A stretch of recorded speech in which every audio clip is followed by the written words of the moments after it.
Once upon a time, in a bustling city where people rush past each other without making eye contact, there lived a successful businessman named David. He had everything that society said would make him happy: a big house, an expensive car, and a high-paying job. But David carried something heavy inside his heart. He was always angry. His anger was like a storm that never ended. It raged inside him from morning until night. David's anger controlled every part of his life. When someone cut him off in traffic, he would scream and honk his horn for minutes. When his coffee was served cold at the cafe, he would argue with the staff until his face turned red. At work, if his colleagues made small mistakes, he would lose his temper and shout at them. His anger had become his identity. People knew him as the man who was always mad about something. This anger was eating him alive. He couldn't sleep peacefully because his mind was always replaying arguments and planning revenge. His relationships were falling apart.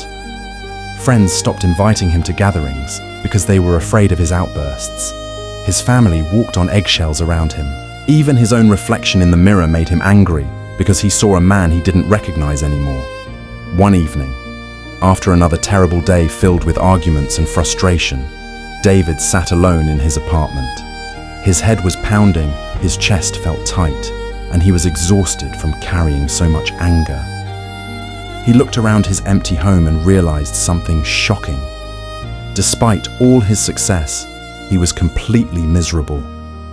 His anger had stolen his joy, his peace, and his connection with other people. That night, David made a decision that would change his life forever. He decided he had to find a way to get rid of his anger once and for all.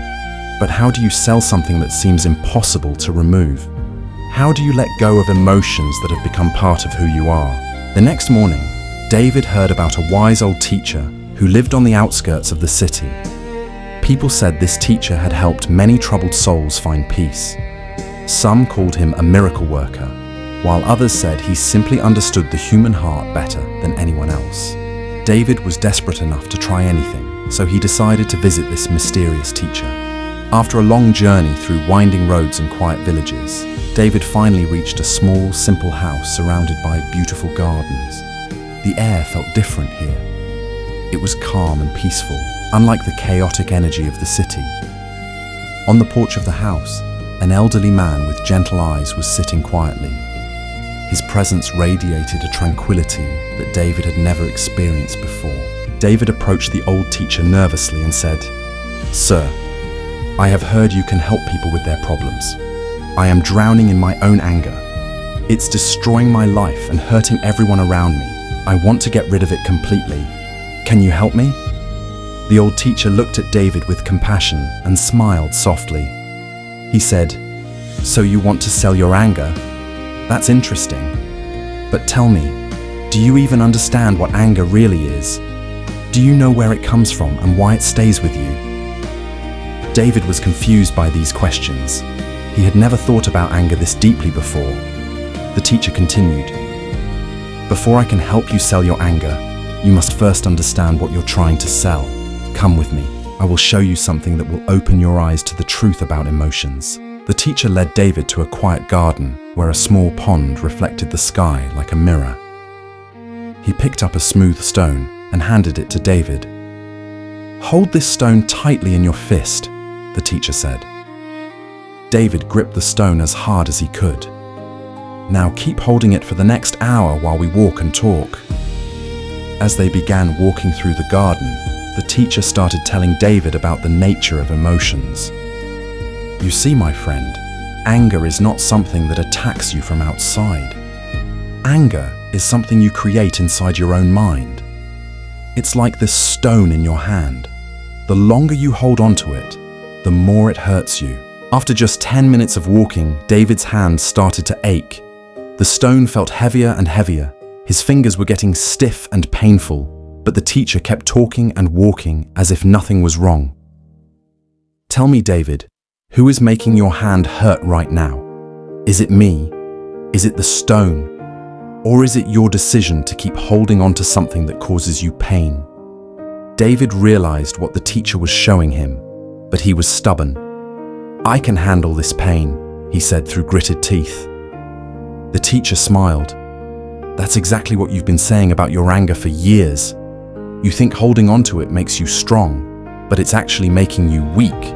They continued walking for another 20 minutes. David's entire arm was now throbbing with pain. Sweat was dripping down his face. His hand was cramping badly, but his pride wouldn't let him drop the stone. The teacher stopped walking and sat down on a bench. "David, I want you to meet someone," he said. Just then, a young woman approached them. She looked peaceful and happy, with bright eyes and a gentle smile. The teacher introduced her. "This is Sarah. 3 years ago, she came to me just like you did. She was carrying anger that was destroying her marriage, her career, and her health. Sarah, would you like to tell David your story?" Sarah sat down next to them and began speaking softly. "I used to be exactly like you, David. I was angry at everyone and everything. My husband, my boss, strangers on the street, even myself. I thought my anger was protecting me, but it was actually poisoning me from the inside. I came here because I had lost everything that mattered to me." David listened carefully while still gripping the stone. His hand was now completely numb with pain. Sarah continued, "The teacher showed me the same lesson he's showing you right now. He made me realize that nobody can make you angry without your permission. When someone insults you or treats you badly, they are offering you their negative emotions like a gift. But here's the secret that changed my life. You don't have to accept that gift." The teacher nodded and added, "If someone tries to give you a present and you don't take it, who does the present belong to?" David thought for a moment and said, "It belongs to the person who tried to give it." The teacher smiled. "Exactly. The same thing happens with anger, insults, and hatred. If someone becomes angry with you and you don't accept their anger, where does it go?" Suddenly, David understood. The anger didn't belong to him unless he chose to take it.